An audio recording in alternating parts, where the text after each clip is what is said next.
जय हिंद एस्पिरेंट्स, मैं रूबी ठाकुर स्वागत करती हूँ आप सबका एसएसबी क्रैक एग्जाम चैनल पर। तो आज मैं आपसे बात करने आई हूँ एक नए टॉपिक पर, और आज का जो टॉपिक है that is related to India Saudi Arabia signed a bilateral Hajj agreement. तो चलिए जानेंगे आज के पूरे लेक्चर में कि क्या है ये एग्रीमेंट, और कुछ चीजें हम जानेंगे हज के बारे में भी। So the India and Saudi Arabia has signed a bilateral agreement under the which New Delhi, that means India, has been allocated a quota of 1,75,025 pilgrims। मतलब इतने जो है भारत के नागरिक 1,75,025 नागरिक इंडिया के जाएंगे इस बार हज के लिए। बात है पूरी की बात करें एग्रीमेंट के बारे में। भारत से माइनॉरिटी अफेयर्स मिनिस्टर जिनका नाम है स्मृति जुबिन ईरानी, और इनके साथ गए थे minister of state external affair जिनका नाम है वी मुरलीधरन। इन्होंने साइन किया है bilateral Hajj agreement 2024 with Taufiq बिन फजान अल राबिया, जो कि सऊदी के मिनिस्टर है फॉर द हज एंड उमरा। ये पर्टिकुलर एग्रीमेंट साइन किया गया, that is in Jeddah. The minister of Hajj and Umrah appreciated, सबसे पहली बात हुई digital initiatives of the Indian government, जो पर्टिकुलरली फैसिलिटेट करते हैं इंडियन पिलग्रिम्स को for providing the ease convenience for the Indian Hajj pilgrims by providing last mile information to the pilgrims। No doubt India के वैसे भी बाकी sectors में भी डिजिटल इनिशिएटिव्स को हर एक सेक्टर में सराहा जा रहा है, उसमें से हज के लिए भी जो डिजिटल इनिशिएटिव्स है उनकी बात भी उस पर्टिकुलर एग्रीमेंट साइन करने के दौरान की गई। बात करें जो ऑफिशियल कोटा अलॉट हुआ है इंडिया को, दैट इज 1,75,025 पिलग्रिम्स, जिसमें से 1,40,020 seats being reserved for pilgrims to proceed through Haj Committee of India, whereas 35,005 pilgrims would be permitted to proceed through private operators। ये बेसिकली बाइफर्केशन रहेगा जो नॉर्मली हज committee और प्राइवेट ऑपरेटर्स के द्वारा लोग हज के लिए जाएंगे। इस बार जो एक और चीज जो इंडिया की सराही गई है, that is government's initiative for encouraging participation under the ladies without मेहराम कैटेगरी। अगर हम मेहराम से समझे दैट मीन्स मेल गार्डियन। जो महिलाएं जो हज करना चाहती हैं लेकिन कोई मेल गार्डियन या हस्बैंड हो सकते हैं वो नहीं है, उनके लिए भी पर्टिकुलरली कुछ इनिशिएटिव्स लिए गए हैं। उसके ऊपर भी सऊदी अरेबिया ने इंडिया को इस इनिशिएटिव को भी बारे में सराहाया है। The Indo Saudi partnership has deepened in recent years marked by sustained engagement across various sector. तो हम एंड में जानेंगे भी कि इंडिया और सऊदी के जो बायलैटरल रिलेशंस है किस तरह से इस टाइम पर काम कर रहे हैं।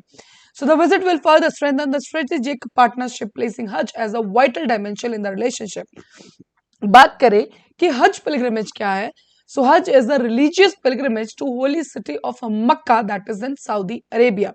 That is mandatory for all able bodied Muslims who can afford it. Basically Hajj एक रिलीजियस पिलग्रिमेज है सब मुस्लिम्स के लिए, जिनके लिए माना जाता है कि at least in one life time, life में एक बार अगर लोग फाइनेंशियली और फिजिकली स्टेबल हैं तो उनको जरूर जाना चाहिए। It is one of the 5 pillars of the Islam. The Hajj takes place during the Islamic month of the Dhul Hijjah, जो कि एक लास्ट मंथ होता है according to the Islamic calendar. Dhul Hijjah is the 12th and final month of the Islamic calendar. बात करें बाकी pillars की, पहला पिलर है शहादा, that means faith, the declaration of faith in the oneness of God and the acceptance of Muhammad as a God's prophet. दूसरा pillar है Salah, that means prayer, जिसमें 5 डेली प्रेयर्स उनको देनी होती हैं। Third is the zakat, that is charity, giving a portion of one's wealth to those in need. Sawm, that is fasting during the month of Ramzan. Hajj and last one that is a pilgrimage, जिसके ऊपर हमने अभी बात भी करी, making a pilgrimage to the holy city of Mecca at least once in a lifetime if one is physically and financially able. ये 5 pillars हैं basically इस्लाम के अंदर। बात करें इंडिया और सऊदी अरेबिया के रिलेशंस के ऊपर, Saudi Arabia is an important and reliable source of India's energy requirements. India around 18% of crude oil import करता है सऊदी अरेबिया से, साथ ही सेकेंड लार्जेस्ट सोर्स है क्रूड ऑयल का, that is the Saudi Arabia for India.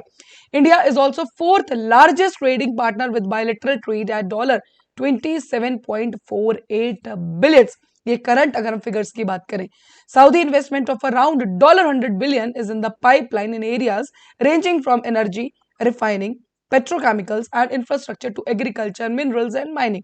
In particular sub sectors में Saudi की investment देखी जा रही है।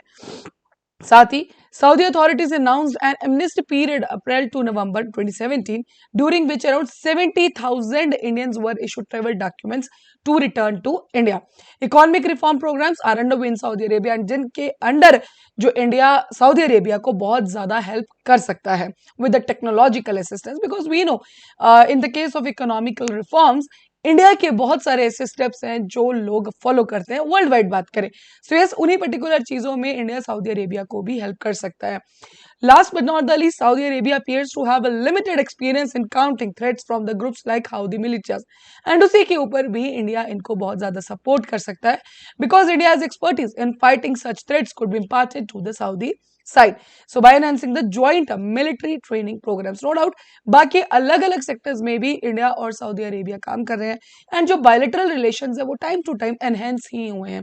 उसी के बीच में हज के बारे में भी हमने आज जाना वीडियो लेक्चर में, तो 2024 का ये पर्टिकुलर जो एग्रीमेंट है ये साइन हो चुका है. So that's all for this particular update. अभी आपकी स्क्रीन पे है the course for the SSB interview. हर महीने हमारा बैच बैठता है, आप उनमें ज्वाइन कर सकते हैं. साथ ही courses for NDA CDS AFCAT, you can enrol in this particular courses. While enrolling you can use this particular discount जो कि है warrior 10. So while you use this particular code, you will get 10% off on all that particular course.